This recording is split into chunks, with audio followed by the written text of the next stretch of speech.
Now, the All Progressives Congress says that it's registered over 2 million members in the first week of its nationwide electronic membership drive, projecting a total of 8 to 9 million registrations. The party's national secretary, Senator Ajibola Bashiru, announced the figures in Abuja and called the exercise transparent and fundamental to building a strong party.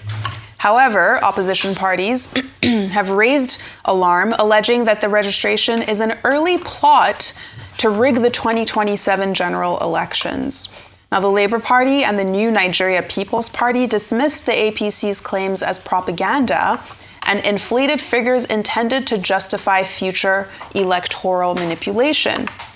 APC National Chairman Professor Nentawe Yiltwada directed state coordinators to ensure that all members are registered by the January 30 deadline, warning that failure would lead to replacement.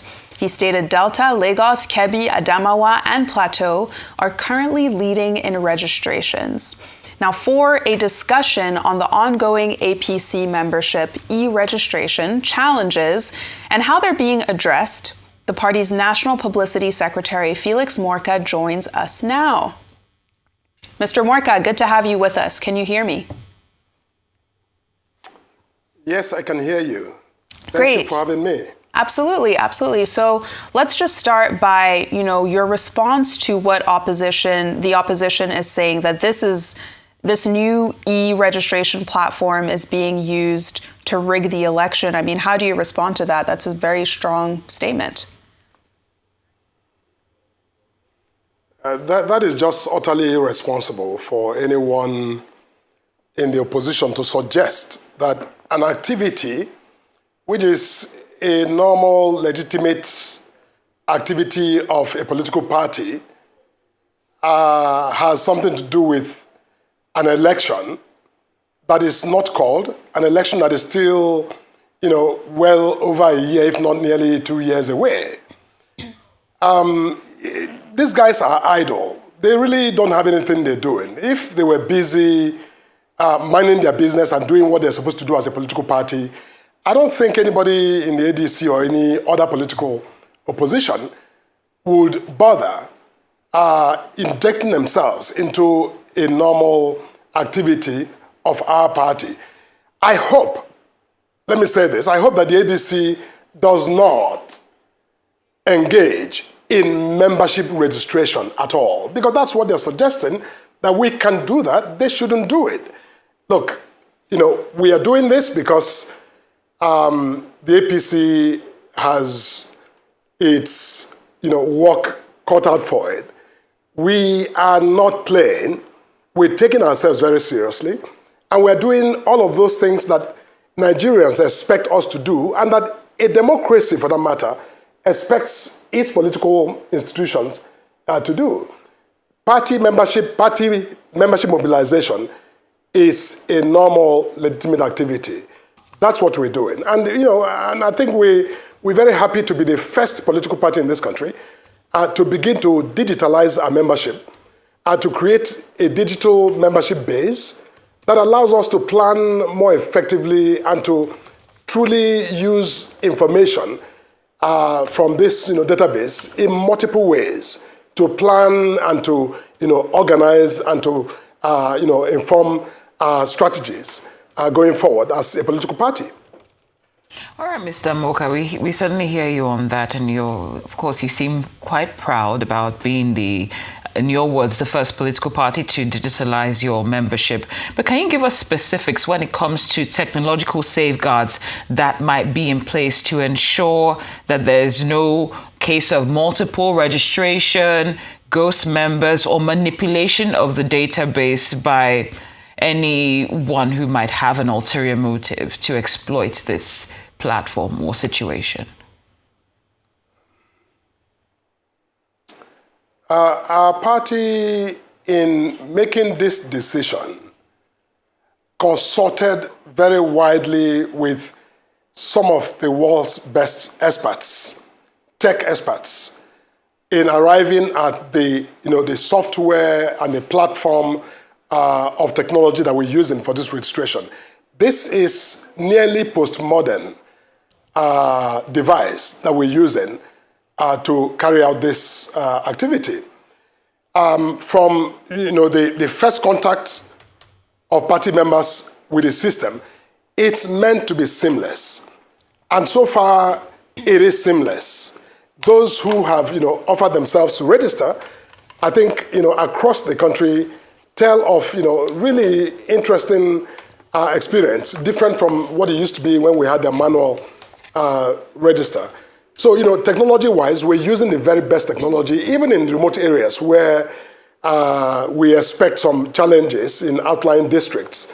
We also have onboarded devices and software that allow us to actually register people in real time, even when there's no connectivity, and be able to have those information sync the moment those devices make contact with networks. So we're using really cutting-edge technology to manage both the in-town registration, but also registration in some of those remote areas. And Mr. Morka, I'm curious because you said that you'll be gathering data from different people. What can you tell us about the kind of data that this e-platform will be gathering, and in what ways will it be used? Just in terms of, people sometimes are concerned with their data being taken and used by companies or political parties. So what does that look like for this platform? No, our membership platform is a platform that is exclusive to our party. It's entirely under the control of the All Progressives Congress. We're not sharing. We're not giving access to any other purpose other than the purpose of managing the membership base of our party and using information derived from that base to inform planning and policy discussions and decisions. End of story.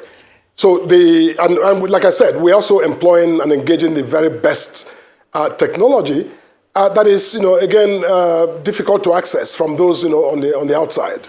Mr. Morka. So we right now, yes. You say difficult to access, but doesn't necessarily mean that it's impossible.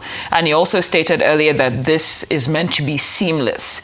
I think in a way it reminds me of what happened. I'm not trying to say that APC and INEC are the same, but I think it reminds me of the excitement that Nigerians had during the BVAS introduction in 2023 elections, and we know how that played out. So even though this is meant to be seamless, what's the contingency plan in the event that technology doesn't do what it's supposed to do, or things go south?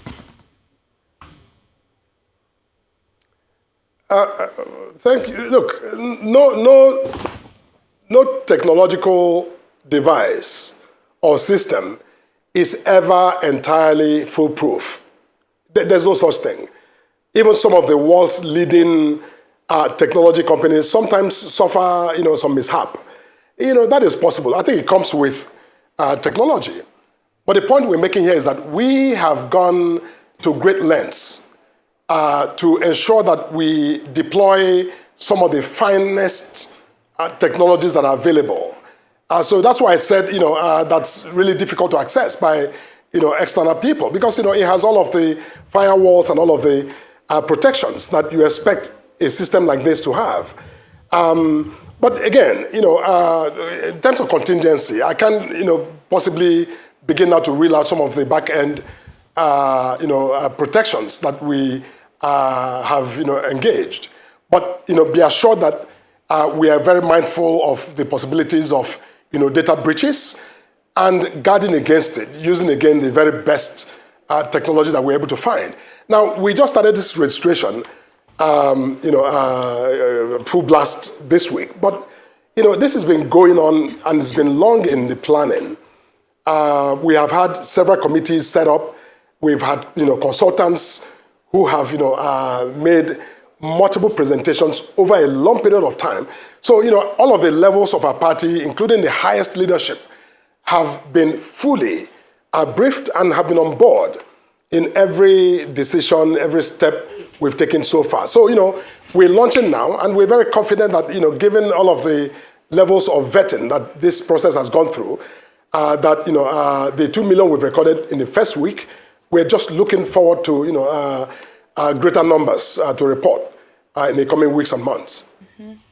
And when we look at those numbers in terms of the tangible impact that you intend this to have on voters, regular people, what does that look like? How does this improve voters' lives or people's lives ahead of 2027?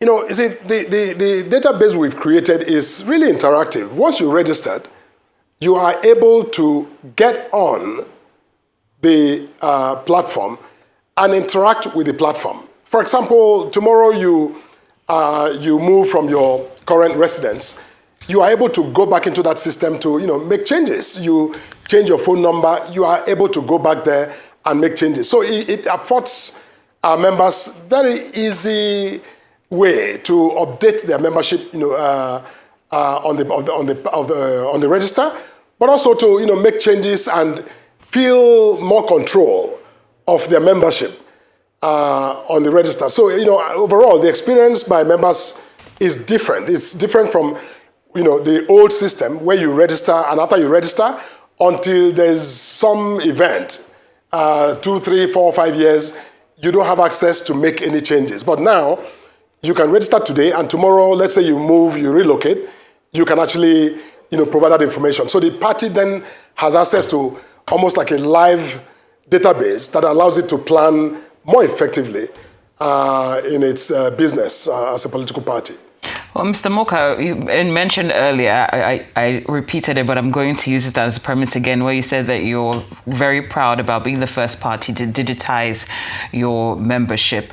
I'm just wondering, are you going to, for the sake of transparency, when the registration closes, are you considering, or will you go ahead to publish independently verified figures, or should Nigerians expect the usual, we have 50 million members, with no way of authenticating the figures? No, I think that that should not be a concern, really, because, as a database, it's a base that is not static. Even when we say, for example, the deadline for our current exercise will be January the 30th, does not mean that after January 30th, people are not going to be able to register as members of the party. They will be able to register. It's an unfinished and an ongoing process. People join the party, who join the party 6 months from now, will be able to register as members of the party.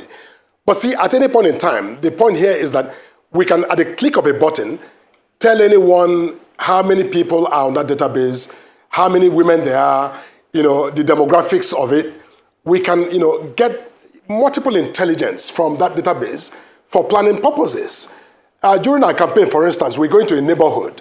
We should be able to know from just the click of the button how many men, women, how many people in that district are members of our party and how we reach them. So you see, it makes things more efficient for us. But in terms of the core of your question, whether or not we get an independent body to verify the numbers, when we feel the need to do that, we can, because, it takes no effort for us to have anyone look at it and verify that these are actual live numbers of our members over a period of time.